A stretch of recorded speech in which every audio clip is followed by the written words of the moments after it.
Hello students, welcome to the class. Cell biology unit पढ़ रहे थे। सेल एंड मॉल बायो मैंने कहा था कि हम यूनिट कवर करेंगे और बहुत सारे लेक्चर्स ऑलरेडी कवर कर चुके हैं हम यहाँ पर। लास्ट लेक्चर में हमने न्यूक्लियस के बारे में स्टडी किया था और उससे पहले हम बहुत सारी सेल ऑर्गेनल्स के बारे में पढ़ चुके हैं। आज के लेक्चर में हम क्रोमोसोम के स्ट्रक्चर के बारे में पढ़ेंगे। क्रोमोसोम का स्ट्रक्चर क्या होता है? दो हाफ से मिलके बना होता है ये, ठीक है। दो हाफ से मिलके बना होता है और उन हाफ को क्या बोलते हैं? क्रोमैटिड्स, यानी कि दो क्रोमैटिड्स से मिलके ये बना होता है। एक जैसे होते हैं वो दोनों, उनसे मिलके ये बना होता है और वो दोनों जहां पर एक साथ होते हैं जॉइंटेड, उस जगह को सेंट्रोमियर कहते हैं। देखिए फिगर में थोड़ा सा मैं एक्सप्लेन करने की कोशिश करती हूँ। This is one identical half, ये एक हाफ है, ये दूसरा हाफ है, दोनों आइडेंटिकल हैं, सेम है। तो इन दोनों से मिलके ये क्रोमोसोम बनता है। एक ये आ गया, एक ये आ गया, दोनों से मिलके क्रोमोसोम बना और दोनों जिस जगह पे जॉइंटेड हैं उस जगह को बोलते हैं सेंट्रोमेयर, ठीक है। सेंट्रोमेयर को हम दूसरे नेम से भी जानते हैं, प्राइमरी कॉन्स्ट्रिक्शन ऑफ क्रोमोसोम। हम ये कहते हैं कि ये प्राइमरी कॉन्स्ट्रिक्शन है। अब इस सेंट्रोमेयर के दोनों साइड क्या होता है? डिस्क शेप का स्ट्रक्चर होता है जिसको काइनेटोकोर कहते हैं, ठीक है। क्या बोलते हैं? काइनेटोकोर। ये काइनेटोकोर है क्या? डिस्क शेप का स्ट्रक्चर है, सेंट्रोमेयर के साइड्स में होता है। अब क्या होता है? क्रोमोसोम के एंड्स को क्या बोलते हैं? टीलोमेयर। टीलोमेयर बोलते हैं क्रोमोसोम के एंड्स को।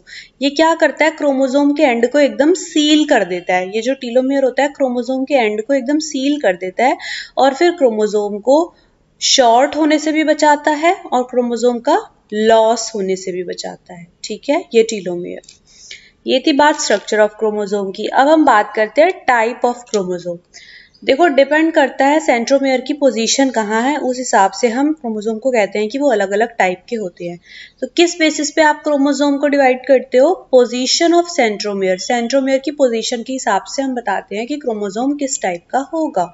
जैसे कि मेटासेंट्रिक क्रोमोसोम, मेटासेंट्रिक क्रोमोसोम को हम मीडियन क्रोमोसोम भी, मेटासेंट्रिक क्रोमोसोम को जिसमें कि सेंट्रोमेयर मीडियन पोजीशन पे होगा, यानी कि बीचों बीच होगा, ठीक है। सेंट्रोमेयर सेंटर में प्रेजेंट होगा और क्रोमोसोम की शेप कैसे होगी? V shape. सब मेटासेंट्रिक क्रोमोसोम कौन से होते हैं? देखो सब मेटासेंट्रिक क्रोमोसोम जिसमें कि सेंट्रोमेयर की पोजीशन सब मीडियन होगी। सब मीडियन का मतलब स्लाइटली अवे फ्रॉम सेंटर, यानी कि सेंट्रोमेयर जो है वो सेंटर में नहीं होगा, सेंटर से थोड़ा सा दूर होगा और क्रोमोसोम की शेप कैसी होगी? एल शेप होगी, एल शेप, ठीक है।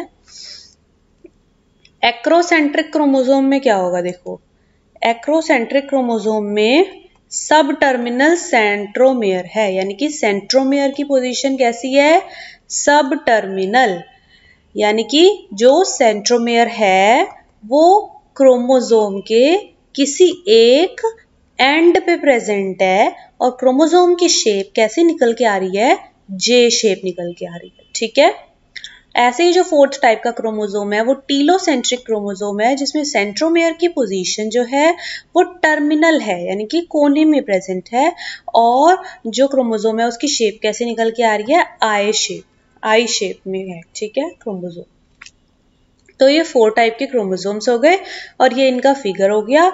जो क्रोमोसोम की ये देखो आप, शॉर्ट आर्म है उसको पी आर्म बोलते हैं और जो लॉन्ग होती है उसको क्यू आर्म बोलते हैं, ठीक है।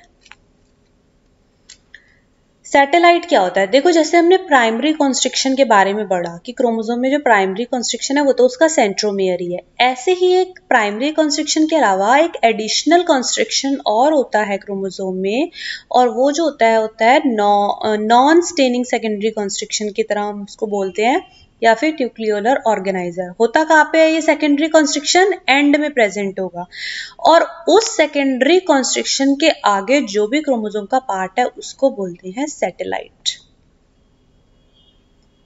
और जिस क्रोमोसोम में सैटेलाइट प्रेजेंट है उस क्रोमोसोम का नाम हो जाता है सैट क्रोमोसोम, और वो मार्कर क्रोमोसोम की तरह यूज होता है, ठीक है। उसको हम कैसा कंसीडर करते हैं, मार्कर क्रोमोसोम, क्योंकि उसमें सैटेलाइट लगी है, वो मार्कर का काम कर रही है, उसमें सैटेलाइट लगी है, तो वो सैट क्रोमोसोम हो गया। ह्यूमंस की अगर हम बात करें तो ह्यूमंस के अंदर 5 pair of set chromosomes present होते हैं। ह्यूमंस के अंदर 5 पेयर, ठीक है। ये देखो, ये था हमारा सेंट्रोमियर यानी कि प्राइमरी कंस्ट्रक्शन। उसके बाद यहाँ पे एंड में सेकेंडरी कंस्ट्रक्शन है, और उसके बियॉन्ड जो पार्ट है ये उसको बोला है सैटेलाइट। सो होप कि क्रोमोसोम का कॉन्सेप्ट आपको क्लियर हुआ होगा। नोट्स आप यहाँ से कॉपी डाउन कर लीजिएगा और शेयर करिएगा अपने कलीग्स के साथ। So stay tuned with the channel Concepts and Notes Academy by Ayushi. See you soon in next class. Thank you.